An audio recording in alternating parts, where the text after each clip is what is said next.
In 732 AD, Europe stood one step away from being completely rewritten. Armies had fallen, cities had changed hands, and an unstoppable force was sweeping across the continent. But then, on a cold October morning, everything changed. A single commander, with a force far smaller than his enemy, made one decision: hold the line. What happened next shocked the world. This wasn't just a battle. It was the moment that shaped the Europe we know today. And if it had ended differently, your world, your history, your present would look nothing like it does now. Here's the clash that changed everything. As the armies stood facing one another near Tours, an unspoken truth settled across the cold October air. Neither side fully understood the weight of what they were about to unleash. The soldiers in Charles Martel's ranks tightened their grips on their shields, feeling the rough wood under their fingers, feeling the reality of the moment sink deeper into their bones. Many had never fought in a battle of this scale. Some had never left their villages before, yet here they were, standing in a line that stretched across the hillside like a wall carved out of determination itself. Charles Martel moved through his ranks silently, observing every face, every trembling breath, every flicker of doubt. But instead of fear, he saw something that gave him quiet confidence, resolve. These men weren't the fastest, the wealthiest, or the most experienced, but they shared something that made them unshakable. They believed they were standing for something far larger than themselves. Martel knew that belief, when combined with strategy, could be more powerful than any cavalry charge. Across the field, the opposing force prepared with the disciplined precision of an army that had already tasted victory across continents. Their banners swayed in the wind, their horsemen eager, confident, assured in their momentum. They were used to enemies cracking under pressure, kings fleeing their thrones, cities surrendering without a fight. And perhaps, had they faced anyone else, the outcome might have been similar. But Charles Martel was not like other leaders. He didn't react impulsively. He didn't allow intimidation to dictate his strategy. Instead, he recognized something critical: momentum is only powerful until it meets something that refuses to be moved. The battlefield was a canvas waiting to be painted by fate, yet Martel refused to let fate decide. He understood that the ground beneath their feet mattered. The dense forests behind him created a barrier that protected his men from being encircled. The elevated terrain offered a defensive advantage that even a superior cavalry force would struggle to overcome. And most importantly, his formation, tight, disciplined, and immovable, turned weakness into strength. His army was smaller but compact. Their shields overlapped like scales of a single creature, united in purpose. As dawn approached, a mist rolled over the field, creating an eerie quietness. The world felt suspended, as if the hours before battle were being stretched by invisible hands. Men whispered prayers. Some whispered to steady themselves. Others stared straight ahead, trying to imagine what would come next. Martel stood among them, not above them, knowing that leadership wasn't about being distant. It was about standing in the same cold air, facing the same uncertain horizon, and offering confidence through presence alone. When the battle finally erupted, it wasn't a graceful dance of warriors. It was a collision of wills. The opposing cavalry charged with overwhelming force, expecting the Frankish lines to buckle on impact. Hooves thundered against the ground, shaking the earth like distant storms. But when they struck the wall of shields, they met resistance they had not prepared for. The Frankish infantry absorbed the blow, shields crunching, bodies staggering, but the line did not break. All around, the force of the charge reverberated through their bones, yet Martel's strategy held firm. Survival through unity, strength through discipline. Wave after wave crashed into the shield wall, each one testing the limits of human endurance. Yet the Frankish soldiers held, anchored by the belief that breaking would mean the end of everything familiar to them.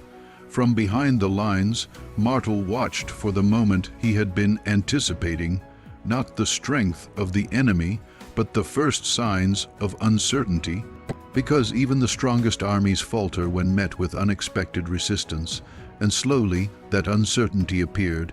The cavalry that once swept across continents without pause found itself halted, its momentum disrupted by a force that refused to collapse. Martel signaled for controlled counterattacks, not reckless ones. His men pushed forward in disciplined bursts, striking with precision, then falling back into formation. This rhythm frustrated the opposing force, stripping them of the speed and mobility that were their greatest advantage. The battlefield became a contest of patience and endurance, not just strength. And in that contest, Martel knew he held an edge. His men were fighting for survival. The opposing army was fighting for expansion. The difference between those motivations became clearer with every passing minute. As the sun climbed higher, the field turned into a struggle of stamina, strategy, and mental resilience. But for Charles Martel, this was exactly the battle he had prepared for, not a swift engagement decided by speed, but a grinding test of who could endure longer, who could stay disciplined, who could hold their ground until the moment destiny shifted. Charles Martel watched the chaos unfold across the battlefield with the eyes of a man who understood that victory was never decided in a single moment, but through a chain of decisions, each one building upon the last. As the fighting intensified, the noise of clashing metal, the cries of commands, and the thunder of hooves blended into a storm that felt almost unreal. Yet inside that storm, Martel's mind was calm. He had waited for this moment, not the beginning of the battle, but the point where discipline would begin to outweigh momentum. The opposing cavalry reorganized, preparing for another full charge. They believed that enough pressure, enough force, enough repetition would eventually shatter the Frankish shield wall. They did not realize they were playing into Martel's plan. He had not assembled his men for a single clash. He had prepared them for sustained endurance, a battle where the side with the stronger foundation would survive. Every time the cavalry pulled back to regroup, Martel read their movements, adjusting his strategy with the precision of a man who understood that battles were won by predicting the future just as much as responding to the present. Behind the shield wall, the Frankish soldiers were breathing heavily, sweat dripping despite the cold air. Their arms trembled from the weight of their shields, yet not a single man stepped out of formation. They understood what it meant to hold. They understood what was at stake. Martel moved among them again, his voice steady, reminding them that the enemy was beginning to show signs of frustration. He pointed out small details, slower charges, hesitation, scattered coordination. These observations weren't just information, they were fuel, strengthening the resolve of his men. Across the field, the opposing commander noticed something he had not encountered in years: resistance that would not bend. This was not the familiar pattern of conquest where enemies collapsed quickly. This was different, and though his army was still strong, still large, still capable, there was a subtle shift in their confidence. Battlefields often turn not because of strength, but because of doubt, and for the first time a fragment of doubt cut through his ranks.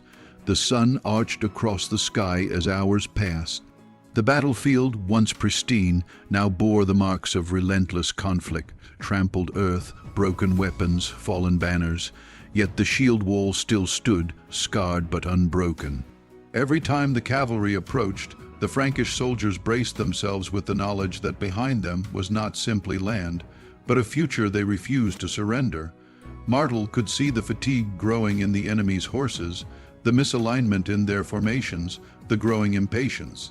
He knew the time was approaching when the momentum would shift. Then, as if delivered by fate itself, something happened that Martel had been waiting for. a group of the opposing soldiers turned their attention toward the Frankish camp. News traveled quickly across the battlefield, spreading confusion like smoke in the wind. Some believed the camp was being overrun. Others thought their treasure or supplies were being taken. In the midst of battle, uncertainty becomes a weapon more powerful than any sword, and that was exactly what Martel intended to exploit. He saw the enemy's hesitation. He saw their lines loosen. He saw the moment when solid coordination cracked into scattered instincts. The Frankish soldiers sensed it too. They felt the shift in the air, a subtle internal collapse within the enemy ranks. Martel raised his hand, silent, deliberate, then gave the signal. The shield wall surged forward, not wildly, but in a disciplined advance. His men moved as one, pressing into the disorganized enemy lines. The cavalry, shocked by the sudden offensive, attempted to regroup, but their formation had already been compromised.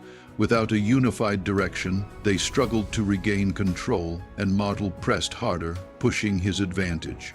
The hillside roared with renewed energy as the Frankish infantry advanced like a rising tide. Their shields pushed forward step by step, their spears driving into the gaps created by enemy confusion. Every soldier felt the weight of the moment. This was not just a push, it was the turning of the entire battle. And as the enemy's uncertainty grew, Martel's men found strength they didn't know they had. Fatigue faded beneath the adrenaline of opportunity. Doubt dissolved beneath the fire of momentum. The opposing commander attempted to rally his forces, shouting orders, directing cavalry to regroup. But the battlefield had shifted. What had once been a confident army was now struggling to adapt. Their greatest weapon, speed and coordination, was slipping through their fingers. Martel understood that battles are often won not in triumph, but in recognizing the enemy's smallest moment of weakness and turning it into something larger. The Frankish infantry continued pressing forward, and Martel ordered a flank maneuver that caught the enemy off guard.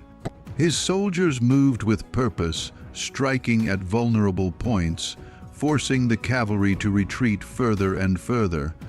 The noise of battle swelled, the motion of thousands clashing under a sky that seemed to darken with the weight of history. Little by little, the enemy began to retreat, not because they lacked courage, but because cohesion had slipped beyond recovery. And once an army built on momentum begins to lose that momentum, it becomes nearly impossible to regain it. The Frankish soldiers, witnessing the retreat, felt the full force of what they were achieving. They pushed harder, their resolve transformed into undeniable presence. Martel watched, knowing that the battle was shifting decisively. Yet he did not celebrate, he did not shout. He remained focused, aware that every second mattered. He continued directing his men, ensuring their advance was steady, ensuring the enemy had no chance to reorganize, ensuring that the last pieces of resistance were dissolving into the distant horizon. As the opposing force withdrew from the field, the weight of what had occurred settled slowly upon the land. The battlefield grew quieter, the echoes of the clash fading into the wind. The men looked around, exhausted, bruised, and overwhelmed, trying to comprehend the magnitude of what they had just endured. Charles Martel stood among them, silent, not because the moment didn't deserve words, but because some victories speak in their own voice. Through the stillness that follows chaos, through the breath of relief shared between men who stood firm when the world expected them to fall, through knowledge that history had shifted. When dawn broke the next morning, the battlefield lay under a pale, quiet light that revealed the weight of what had been endured. The cold air carried the stillness that only follows a storm capable of rewriting destinies. The Frankish soldiers stood among the remnants of the night's clash, breathing heavily, each man trying to understand how they had stood against an army that had once seemed unstoppable. Their shields were dented, their armor scarred, their bodies exhausted, but their spirits, those remained unbroken. They had walked into the unknown, and somehow they had walked out standing on the other side of history. Charles Martel moved through the field slowly, his steps steady, not with pride but with awareness. He understood the magnitude of what had occurred. Victories of this scale were not announced with celebration. They were absorbed quietly, deeply, like a weight settling onto the earth. He could see the fatigue in the eyes of his men, but behind that fatigue was something far more powerful: realization. They had changed something far beyond the boundaries of this field. To the west, a thin fog was lifting, revealing a landscape dotted with abandoned weapons and trampled earth. The opposing army had withdrawn under the cover of night, taking their wounded and regrouping farther south. They had not been annihilated, they had not been crushed beyond repair. Their retreat was not out of fear, but out of necessity. For the first time, they had encountered a resistance that refused to fold, a wall they could not break, a force that would not bow. Momentum had met immovable will, and the result was a shift that would echo for centuries. Martel understood that. He knew that wars were rarely won in a single moment. What mattered was the message that spread afterward, the realization that Europe was no longer an open door. It had a gateway now. It had a defender, and thousands of miles away, in courts and cities and camps across continents, this battle would be spoken of not as a simple clash of armies, but as the first sign that the wave of conquest had finally met its equal. The Frankish soldiers spent the morning tending to the wounded, gathering their fallen, and restoring what they could. There was no arrogance among them, only a quiet, serious understanding of the price that had been paid. Men who had never seen battle before this were now standing in the aftermath of one of the most decisive clashes in their continent's memory. They had faced fear and walked through it. They had seen the impossible and still chosen to stand. And Charles Martel, though respected by his men, did not stand above them. He knelt beside them, spoke with them, reassured them. He understood leadership in a way many rulers never would. Authority is earned in moments of shared struggle, not in moments of ease. He knew that these men would follow him because he had stood with them. He had shared the cold nights, the uncertainty, the danger, and the weight of decision. And in doing so, he had become not just their commander, but the pillar they leaned upon when the world threatened to collapse. Word of the victory spread quickly. Travelers carried the news along trade routes, through villages, across rivers, and into regions that had lived for years under the shadow of expansion. People who had feared the advancing tide suddenly felt a shift, a breath of hope they had not known for years. In distant halls where kings and rulers had prepared for surrender, new plans were drawn. In monasteries where scribes preserved the fragile memory of civilization, prayers of relief were whispered. In markets and fields, ordinary people felt a sense of protection they had not felt since the days of Rome. But Charles Martel did not allow the victory to lull him into comfort. He knew the opposing force was vast, skilled, and resilient. One battle would not determine the entire future, yet he also knew something far more important. Psychological momentum had changed, the myth of invincibility had been broken, and once that myth cracks, no army, no matter how powerful, moves with the same certainty again. Martel saw this as the opening Europe needed, the chance for kingdoms to regain their courage, for alliances to form, for a fractured continent to slowly begin seeing itself not as a scattering of tribes, but as a land worth defending. As the day went on, the soldiers repaired their armor, cleaned their swords, and gathered around fires, sharing small pieces of the experience with one another. Some spoke of fear, others of determination, but all spoke with the quiet understanding that they had been part of something larger than any single life. They had stood at a crossroads of time, and their actions had turned it in a direction their descendants would one day call history.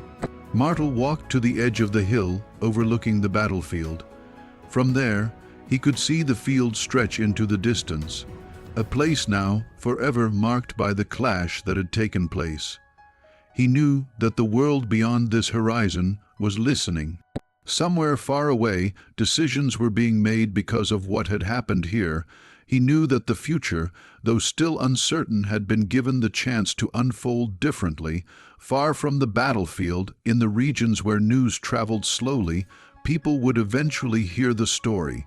It would reach them not in the exact details, but in the message that resonated beneath those details. Europe had not fallen, it had stood, and that act of standing, of refusing to yield, refusing to be erased, would become a turning point, one that would shape the identity of an entire continent.